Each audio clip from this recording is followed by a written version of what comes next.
Hey, my friends, what's going on? Good evening, Flamengo fans. This is Flamengo. Welcome to Paparazzo Rubro Negro. Man, Cruzeiro got robbed. The refereeing again, favoring Palmeiras. Varmeiras is at it again. Refereeing favoring Palmeiras. What an unbelievable thing, my friends. What an unbelievable thing. Varmeiras, man, being helped again. That's absurd. Guys, it's unacceptable. Jonathan Jesus' tackle on Flacco, he went for the ball and they gave a penalty.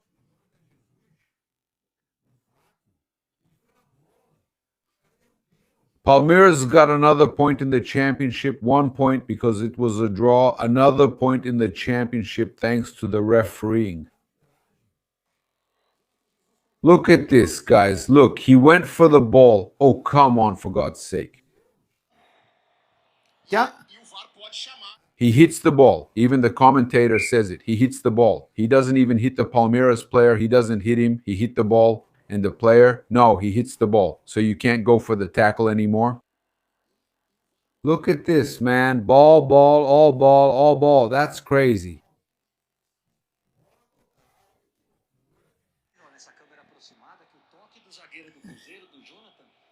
It's all ball, guys. It's all ball. This is shameful. This is shameful. They gave yellow cards to the whole Cruzeiro team, gave an absurd amount of stoppage time until 50-something minutes. To see if Palmeiras could turn the game around, make it 2-1. They went and, my God, gave yellow cards to the whole team, did everything for Palmeiras to win the game. But what a shame, man. Then Abel goes to the press conference to complain, still saying, no, we were harmed. He will never say that it's shameful, that Palmeiras was favored. He says the opposite. That's his method. It's his method. This is a shame, man. Cruzeiro was robbed. Guys, it's surreal. I want to invite you to join us at Flamengo games. Now, Flamengo can take the lead. They have every chance. It only depends on them. Caravana do Haroldo. All you have to do is access WhatsApp and get in touch with Caravana do Haroldo. And do you want to lose weight in a healthy way with Mais Cabello? There's the Mais Slim program from Mais Cabello. Check it out right now and you get a discount at Mais Cabello. Man, that's crazy. Varmeiras struck again. Man, this is unbelievable. Yeah? Man, damn, Cruzeiro was supposed to win their game. Cruzeiro would move up. They're also climbing. They would keep going up. Palmeiras would have lost 3 points, but they lost 2. And I'll explain what happens here now, but it's just so unbelievable. Look at everyone sending messages here. A foul on Gerson at the edge of the box, right in front of the referee, wasn't called, but he gave all the small fouls to Palmeiras. And what happened to Felipe Anderson off the field? He went onto the field on purpose and didn't get a yellow card. The referee was acting in bad faith. Fans are saying it was clear, and in the very next play, they scored their goal. This penalty call already takes away the opponent's focus. Yeah, man, it's unreal. Do you understand? It's unreal, man. And then what happens? Even with all the help, missing the goal, they lost 2 points. They lose 2 points, and with that, Flamengo at this moment is top on points dropped. How do you calculate points dropped? Flamengo has played 2 fewer games than Palmeiras. In these 2 games, if you count lost points with 2 games less, I'm talking about how many points Flamengo lost and how many points Palmeiras with the number of games they have lost. With 2 more games Palmeiras lost, tá? 1 more point than Flamengo. That's why Flamengo can surpass Palmeiras by 1 point. For example, if Flamengo wins. Flamengo at this moment, just to show you, Flamengo at this moment is arriving in Curitiba to face Atlético Paranaense with many players out makes it a very tough match. Flamengo is missing a lot of players, but Flamengo needs this win. So Flamengo is 5 points behind Palmeiras in the standings with 2 games in hand. If Flamengo defeats Mirassol and Atlético Paranaense, they'll reach 36 points. Flamengo controls their fate and still has the head-to-head matchups with Palmeiras. So Flamengo at this moment with 14 games, Flamengo has 30 points. Palmeiras with 16 games has 35. So at this moment, Palmeiras, in terms of points dropped, has dropped one more point than Flamengo. So Flamengo is the leader if you think about points dropped. Does that mean anything? No, not even being the leader means anything. What I'm saying is, if Flamengo wins, doing their part, beating Atlético Paranaense on Sunday in a tough match with many players missing, and then beating Mirassol as well, except for the postponed match. Then there are the head-to-head matchups and all that. But Flamengo would be ahead there. Flamengo would lead. The championship remains open and very tough. Fluminense also reached 30 points, but with 16 games, 2 more than Flamengo. In other words, Flamengo has the chance to open up a 6-point lead over Fluminense as well. I don't see anyone besides Flamengo and Palmeiras fighting for the title. I'm being honest, I don't see it. This title is between Flamengo and Palmeiras largely because of favorable refereeing. In fact, not many people talked about it, and it's important for us to mention it here. It's just that, man, I was traveling, I was on the plane, I told you guys, and I also don't like to keep complaining. I'll just show you that we don't complain.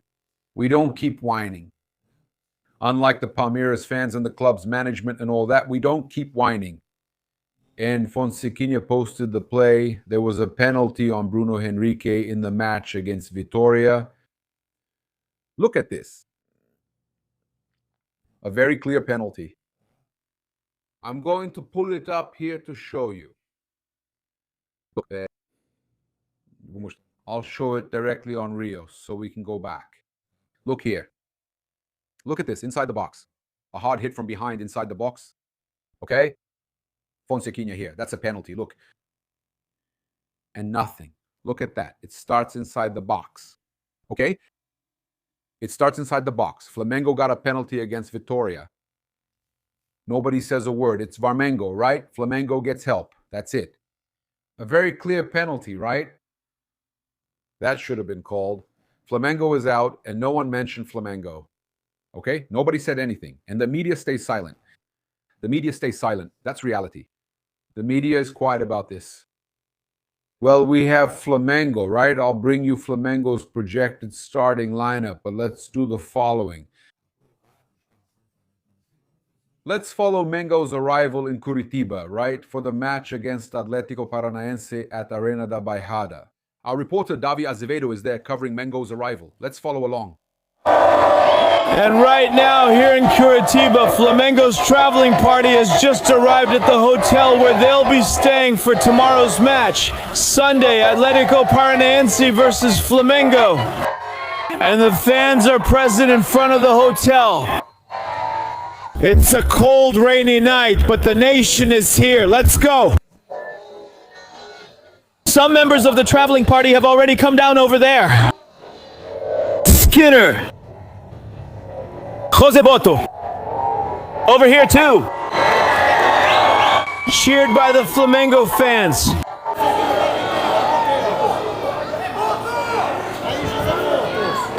And the first player to come down is Danilo. Followed by Alexandro. They're heading over to the fans. They're going to the fans to greet the supporters. Coach Leonardo Jardim is also getting off the bus. And he's going to the fans.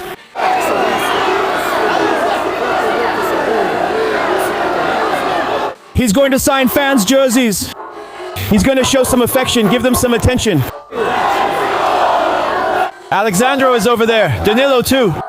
He's getting a huge ovation. And Coach Leonardo Jardim is still around here. Good evening, Jardim. Thank you. Over here is Sebastian. And over there is Pedro.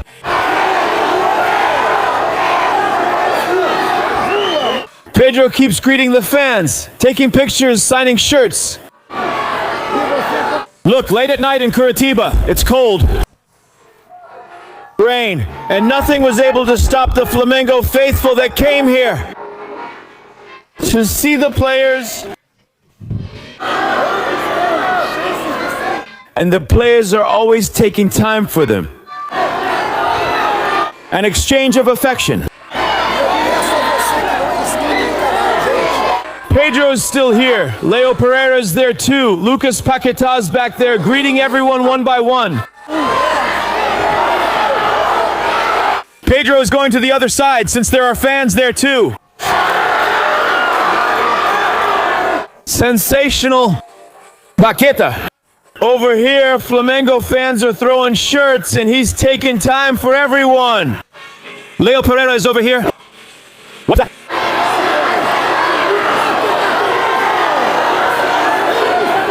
Look, Paquetá is coming back from an injury. He was out for a while. And he's always very helpful. Sempre. Always giving that love back to Flamengo fans. Following here up front to the stands. Sensational. Look what Paquetá's doing here. He's greeting pretty much all the fans, practically everyone. Boto is right in the middle, also taking pictures with fans. The madness of the red and black nation. Paquetá's greeting them over there.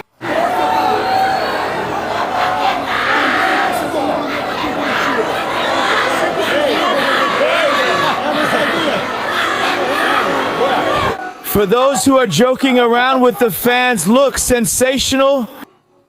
So that's it. Now, with all the absences we have, Arrascaeta, Eric Pulgar, Gonzalo Plata, Luis Araujo, De La Cruz, Jorginho, Everton Araujo, it's a lot of people. It's a lot of people. In the morning, we'll bring you more information. The probable Flamengo lineup, Rossi, Varela, Danilo, Leo Pereira, and Alexandro or Ayrton Lucas.